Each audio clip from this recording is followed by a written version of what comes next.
राधे राधे, हर हर महादेव। आशा है आप सभी लोग प्रसन्न होंगे। मित्रों, आप सभी की उन्नति की सदैव कामना चाहते हुए आज का पंचांग है 14 नवंबर 2023। दिन है मंगलवार। ओम अंग अंगारकाय नमः। मित्रों, आज गोवर्धन पूजा है। आज अन्नकूट का बहुत ही शानदार दिवस है। आखिर गोवर्धन पूजा कैसे आरंभ हुई, अन्नकूट क्यों मनाया जाने लगा, इसके विषय में आगे बताऊंगा। बस छोटा सा पंचांग संपूर्ण करके आगे बढ़ते हैं और साथ में मंगलवार के उपाय भी कि मंगल की महादशा में है, अंतरदशा में, तो क्या करना चाहिए क्या नहीं करना चाहिए। आज जिनके एनिवर्सरी है उनको बधाई और जिनका जन्मदिन है उनको भी बधाई। आज सूर्योदय का समय है 6:28 AM, तो सूर्यास्त है 5:13 PM। राहु काल 2:32 PM से 3:53 PM। चंद्रोदय 6:35 AM, तो चंद्रास्त है 5:49 AM। तिथि है प्रथम, पक्ष है शुक्ल, नक्षत्र है अनुराधा, योग है शोभन, करण है भव बालव, वार है मंगलवार, माह है पूर्णिमा कार्तिक। चंद्र राशि वृश्चिक में, सूर्य राशि तुला में, ऋतु हेमंत है, सूर्य देव दक्षिणायन चल रहे हैं, संवत्सर उत्तर पिंगल है, विक्रम संवत 2080, तो गुजराती संवत 2080, शक संवत 1945, तो कलयुग संवत 5124 वर्ष में है। मित्रों, आज का जो ब्रह्म मुहूर्त है वह 4:41 AM से 5:34 AM। प्रातः अचानक से अगर आंख खुल जाए तो बिल्कुल भी समय वेस्ट ना करें, भले 10 मिनट के सही, लेकिन ठाकुर जी के श्री चरणों का ध्यान अवश्य करना चाहिए। आज प्रातः संध्या का मुहूर्त है 5:08 AM से 6:27 AM। अभिजीत मुहूर्त 11:29 AM से 12:13 PM। जब कोई कार्य में लगे कि कोई कार्य करना अति आवश्यक हो, कोई मुहूर्त ना मिले तो अभिजीत मुहूर्त अवश्य करें, लेकिन ध्यान रहे बुधवार को अभिजीत मुहूर्त नहीं होता। विजय मुहूर्त 1:39 PM से 2:22 PM। गोधूली मुहूर्त 5:15 PM से 5:41 PM। संध्या मुहूर्त 5:15 PM से 6:34 PM। अमृतकाल 5 PM से 6:36 PM। निशिता मुहूर्त 11:25 PM से 12:18 AM। आज दिशा शूल उत्तर में, अग्निवास आकाश में, अर्थात हवन करना अथवा करवाना मना है। नक्षत्र शूल आज पूर्व दिशा में, चंद्रवास उत्तर दिशा में है और आज राहुवास भी मित्रों पश्चिम दिशा में है। मित्रों, आज मंगलवार का दिन है। मंगलवार के दिन का प्रमुख मंत्र ओम अंग अंगारकाय नमः। आज कुछ भी हो जाए, किसी को 1 रुपया उधार मत दीजिए, नहीं तो उसको मिलने में बहुत कठिनाई आएगी। और नहीं आज के दिन ऋण किसी से लेना चाहिए, क्योंकि चुकाने में प्रॉब्लम आ सकती है। हाँ, अगर किसी का आज ऋण आपने चुकाना है, अगर बहुत ज़्यादा है तो भले 10 रुपये चुकाइए, 1 रुपये चुकाइए, आप देखिए ऋण चुकाने के अवसर प्राप्त होने शुरू हो जाएंगे। आज गोवर्धन पूजा है, आज अन्नकूट का दिन है, आज बलि प्रतिपदा है, आज द्युत कीड़ा, आज गुजराती का नया साल है, आज ईस्टी है। आज का शुभ मुहूर्त 9:01 AM से 11:06 AM, 12:48 PM से 2:17 PM, 2:36 PM से 3:42 PM, 3:42 PM से 5:18 PM, 7:14 PM से 9:29 PM, 11:48 PM से 2:05 AM, 4:21 AM से 6:28 AM। मित्रों, आज वह दिन है जो दीपावली की रात्रि में आप सभी ने जो पूजाएं की हैं, वह जो भी यंत्र इत्यादि है, आज दिए गए शुभ मुहूर्त में उनको अपने धन वाले रखने स्थान पर उनको अवश्य स्थान दें। और न प्रतिदिन अगर आप उनको अगरबत्ती दिखा सकते हो तो आप सप्ताह में 1 बार देसी घी का दीपक अवश्य दिखाएं अथवा अगरबत्ती अवश्य दिखाएं, लेकिन बहुत ही सावधानी से। आज योगी निवास पूर्व दिशा में, गुरु तारा उदित है, शुक्र तारा उदित है, चंद्र स्थिति वृश्चिक राशि में है। आज व्रत और मुहूर्त में गोवर्धन पूजा है, अन्नकूट है, आज से मूल प्रारंभ हो रहे हैं। आज गुजराती का नववर्ष प्रारंभ है। आज यात्रा करना राहु काल में अति आवश्यक हो तो दलिए का सेवन करके यात्रा पर निकलना चाहिए, अथवा गुड़ खा के भी यात्रा पर निकल सकते हैं। आज का मंत्र ओम अंगारकाय नमः। आज हनुमान मंदिर में बूंदी के लड्डू चढ़ाएं, परंतु ध्यान रखना चाहिए अगर आपने प्रभु के श्री चरणों में कोई प्रसाद बोला है तो वह प्रसाद चढ़ाएं तो उसको वापस ना लें। भले पंडित जी से दूसरा प्रसाद लेके, अपने प्रसाद लेकर, अन्य मीठा लेके उसमें आप अर्पित कर देंगे, चढ़ा देंगे, तो वह भी पूरा प्रसाद हो जाएगा। आज जो भी व्यक्ति खैर के वृक्ष में जल अर्पित करता है उसके मंगल की महादशा, अंतरदशा, प्रत्यंतर दशा में उसको लाभ प्राप्त होता है।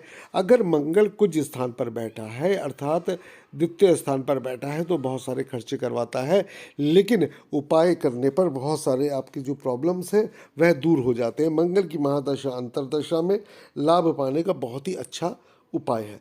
मित्रों, अब आरंभ करते हैं। आज गोवर्धन पूजा है। गोवर्धन पूजा को अन्नकूट का पर्व भी कहा जाता है। गोवर्धन पूजा में विभिन्न प्रकार के अन्न को समर्पित और बांटा जाता है। इस दिन गायों की पूजा का भी विशेष महत्व है। इस पूजा में गोवर्धन पर्वत, गोधन यानी गाय और भगवान श्री कृष्ण की पूजा का विशेष महत्व है। इसके साथ ही वरुण देव, इंद्रदेव और अग्निदेव देवताओं की भी पूजा का विधान है। गोवर्धन पूजा भगवान कृष्ण के अवतार के बाद द्वापर युग से प्रारंभ हुई है। इसमें घर के आंगन में गाय के गोबर से गोवर्धन नाथ जी की अल्पना बनाकर उनका पूजन किया जाता है। उसके बाद गिरिराज भगवान को प्रसन्न करने के लिए उन्हें अन्नकूट का भोग लगाया जाता है। इस दिन मंदिरों में अन्नकूट किया जाता है। आखिर किस प्रकार करें हम लोग गोवर्धन पूजा? तो प्रातःकाल शरीर पर तेल मलकर स्नान करें। घर के मुख्य द्वार पर गाय के गोबर से गोवर्धन की आकृति बनाएं। गोबर का गोवर्धन पर्वत बनाएं।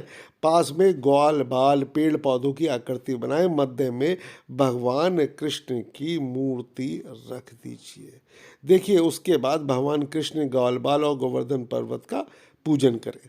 पकवान और पंचामृत का भोग लगाएं। गोवर्धन पूजा की कथा सुने, जो अभी आगे बताने जा रहा हूँ। प्रसाद वितरण करें और सबके साथ भोजन करना चाहिए। देखिए, दीपावली के अगले दिन कार्तिक शुक्ल प्रतिपदा को गोवर्धन पूजा और अन्नकूट उत्सव मनाया जाता है। आखिर गोवर्धन पूजा क्यों की जाती है और अन्नकूट महोत्सव क्यों मनाया जाता है, ये जानिए। द्वापर में अन्नकूट के दिन इंद्रदेव की पूजा करके उनको 56 भोग अर्पित किए जाते थे, लेकिन ब्रजवासियों ने श्री कृष्ण के कहने पर उस प्रथा को बंद करके इस दिन गोवर्धन पर्वत की पूजा करने लगे और गोवर्धन रूप में भगवान श्री कृष्ण को 56 भोग लगाने लगे। इस दिन घर और मंदिरों में विविध प्रकार की खाद्य सामग्रियों से भगवान को भोग लगाया जाता है।